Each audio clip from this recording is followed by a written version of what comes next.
What's going on, guys? How you doing? Today's video is a donation request. This is for Kenneth. This is the entire album of Yes. The album Going for the One. We're not doing the whole album right now. We're starting it though. Right now. So that means this is the song Going for the One. Wow. Title track. Cool. So of course I have to get into the information of this album. So it's going to be a little bit longer. Jump to the song if you want to just get to the song, all that kind of thing. If you're new here, please subscribe, check out my videos, all kinds of videos, reaction videos, bass videos, music videos, check it out. If you like the channel, all kinds of ways to support the channel, you can hit super thanks underneath this video. You can hit me direct in the description. I got PayPal, Cash App, Venmo, Amazon wishlist, mailing address, and I do donation requests just like this one. So if there's something you want me to watch, listen to, talk about, hit me direct, PayPal, Cash App, Venmo in the notes section. Leave a link, leave a message. Let me know what you want the video to be on and I'll make the video. You can also email me at jpanreedsemail@gmail.com. Okay, Going for the One, 8th album by Yes, released July 1977. After taking a break in activity in 1975 for each member to release a solo album and their 1976 tour of the United States and Canada, the band relocated to Montreux, Switzerland to record their next studio album. During rehearsals, keyboardist Patrick Moraz left the group, which marked the return of Rick Wakefield, who had left to pursue a solo career after differences surrounding Tales from Topographic Oceans. In a departure from their previous albums, Going for the One, with the exception of the 15-minute Awaken, features shorter and more direct songs without an overarching concept, and saw Yes record with new engineering personnel and cover artists. Okay. Going for the One received a mostly positive response from music critics, who welcomed the band's return to more accessible music. It was a commercial success, reaching #1 on the UK charts for 2 weeks, #8 on the US Billboard 200. Wondrous Stories and Going for the One were released as singles. Okay, cool. It was certified gold within a month for selling 500,000 copies. Very cool. In the first 2 months of writing and recording, Moraz was let go from the band, which he did not expect. Anderson thought he just wasn't playing like he was involved. Oh boy. And that his sound was not too good and that affected his vibe. It was obvious that he just wasn't getting off on what we were doing. Wow. Several months after his exit, Moraz said he had to leave because of the enormous psychological pressures at the time within the group. I felt there were a few things going on that I didn't know. Unfortunately, some people did not play the game fair, although the final decision was taken by all members. Decision was made after Rick Wakeman, who had left Yes in 1974 over differences surrounding their ambitious double album Tales from Topographic Oceans, and whom Moraz replaced, was invited to play on Going for the One as a session musician by Yes manager Brian Lane and business partner Alex Scott. Wakeman had pursued a successful solo career, but by mid-1976 he faced money issues after his tour earlier in the year had met its minimal targets. He became interested in playing with Yes again after he had heard a tape of early versions of 2 of their new songs, Going for the One and Wondrous Stories. Upon his arrival in Switzerland, Wakeman was surprised by how much the band had changed. Began relating to each other for the first time. I think we had all grown up and became much more mature. Maybe I had to grow up more than them. At a subsequent party held by Claude Nobbs, Lane and Squire convinced Wakeman to become a full-time member as the group would have difficulty in finding a suitable replacement to play Wakeman's parts on their upcoming tour, but did not tell him that they had already informed the press of his return. Wakeman found out when he saw himself on the front cover of Melody Maker, which had printed the news on December 4th, 1976. Oh man. In a departure from their previous 4 albums, Yes recorded Going for the One with new engineering personnel. In a first for the band, the album was solely produced by themselves. It was also the first engineering job for Yes's future sound mixer, Nigel Lubby, who did little more than watch and acquaint myself with the equipment. Squire recalled numerous heated arguments over the use of echo on the album, as the group were divided over its use. The album marked a shift in the band's musical style, having based Tales from Topographic Oceans and Relayer around extended or conceptual tracks. Yes decided to scale things back and record shorter and more accessible songs that critic and band biographer Chris Welch described as user-friendly. Listener friendly, okay? Not you listeners. They're listeners, right? Not users, right? That's not the same. You use vinyl, you listen to music, right? You use a record player, you listen to the music that it emits, right? They're making music. Anyways, I understand products. This guy's just thinking about products. Okay, user-friendly. Okay. And he's thinking about like, yeah, he's thinking about like interfaces and apps and things like that before any of that even came about. Okay. In one instance, Hal recalled the band had started to arrange a 5-minute introduction to a song before they scrapped the idea. As the group realized there are more ways to getting into songs, it was time to go back. Hal said that some songs originated from ideas from other eras of the band's history, specifically turn of the century and parts of Awaken. Squire said that others were almost completely improvised in the studio, such as the long keyboard section to Awaken and various closing keyboard and guitar solos on other songs. Anderson spoke about the group's direction at the time. The album is a kind of celebration. Over the last 2 or 3 years, we've been experimenting a lot, and we're happy to have been given that chance. We've come back to a happier medium. If we wanted another Tales concept, we would have gone in that direction, but we needed to relax for a while, a little more laughing and jive. Band considered using a mobile studio to record on location, but temporarily persuaded them to rent. Temporarily? I don't know who that is. Someone on the production team probably. Temporarily persuaded them to rent a telephone line due to their high fidelity and the ability to feed the line directly into the studio. Parallels was recorded with Wakeman in the church and the rest of the band in the studio. White counted the band. Oh, they're saying that in addition to recording at Mountain Studios, Parallels and Awaken features the church organ at St. Martin's in the town of Vevey, 4 miles away from Montreux. Okay. Parallels was recorded with Wakeman in the church and the rest of the band in the studio. White counted the band in and they played the song through. On Awaken, the organ is an overdub. Wakeman described the experience as absolute magic.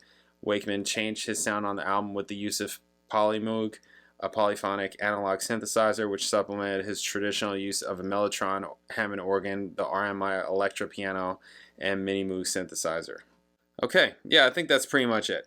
Alright, so it's like a regular album length. It's just under 40 minutes, and it's just 5 tracks. One of the tracks is Awaken is 15 minutes long. Jeez.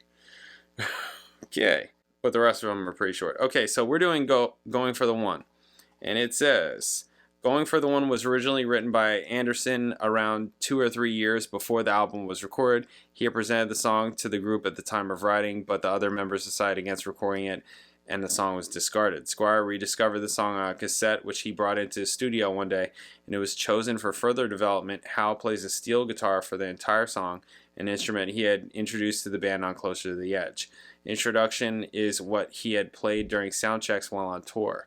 Its meaning was inspired from various ideas, including sport, horse racing, a film he once saw about going down the Grand Canyon River on one of those rubber dinghies, and the cosmic mind.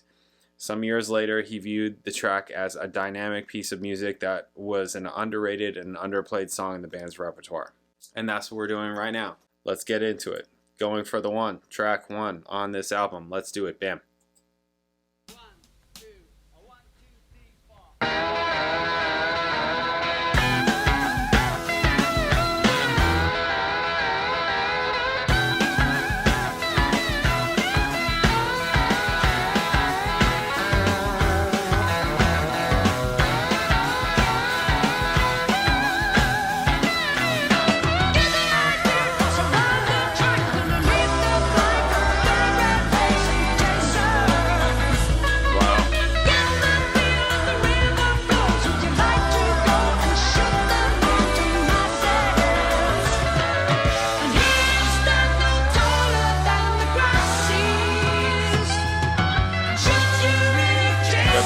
Slide guitar.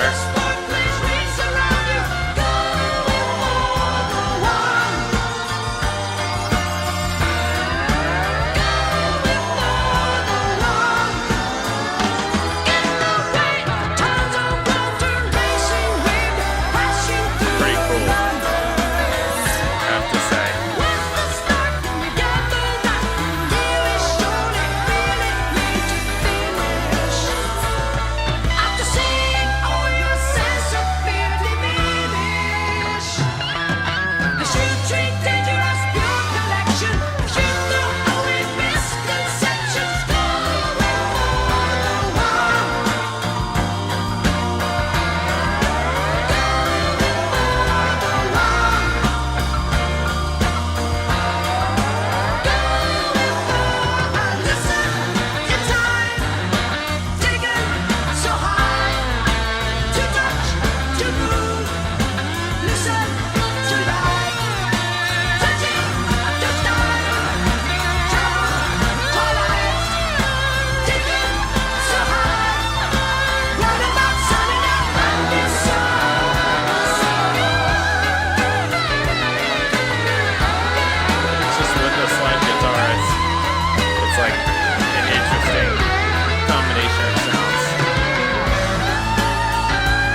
Really cool.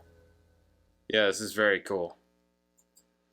Okay, so I was wondering. At first I was like, oh, there's some kind of like an octave on the bass or something like that, because I'm hearing it. It's kind of thick, right? I'm hearing high and low, but it says he plays a 8-string bass. I don't know if it's specifically on this song. I'm guessing because of hearing that, and I'm just seeing, that Chris Squire is playing bass guitar, fretless bass, 8-string bass, vocals, right? That's what he's listed at. So I'm like, oh, okay, maybe he plays 8-string bass during sections of this song, or maybe in the whole song, whatever. There was certain parts where I thought I hear the high part that he's playing, but there's an octave lower. It sound like if I were to do it, I would hit I don't have an 8-string bass. I would hit an octave pedal. It would give me that kind of thickness, but still with the octave up. Yeah, all the keyboard work is really cool. All the vocal stuff is really cool. It's it's cool. I mean, this is definitely, obviously the first thing that I thought was interesting was just the slide guitar. And then when the song really kicked in and the slide stuff was still happening, it was just this interesting combination of kind of vibes, sounds, I guess. Yeah, I liked it. I think it's very cool. It's not weird or too much or any of that kind of thing. I mean, it's prog, but it's good. So there you go. Yeah, I think it's pretty cool. Actually, it sounds cool. I like John Anderson's voice too, I have to say. There were times where I didn't think that the bass tonally mixed well. It kind of got lost a little bit at times. Not saying the whole time. Saying at times. There were times where I'm like, I feel like the tone of the bass needs to be different. It's a little bit hard because I think it has to do with just all the synth, the keyboard stuff. There's a lot of that happening. And that stuff takes up it can take a lot of space sonically. This is where things like attack on a bass goes a long way. Anyways, those are my observations. I think it's really cool. Sounds really cool. I'm sure this is a really good album. We're going to get into the rest of it. So up next is a Turn of the Century, which, have I heard this? I feel like I've heard this song. I feel like there's a chance I've heard Turn of the Century. So I'll let you know in the next song. I'll let you know in the next video. All right, I'll catch you then later.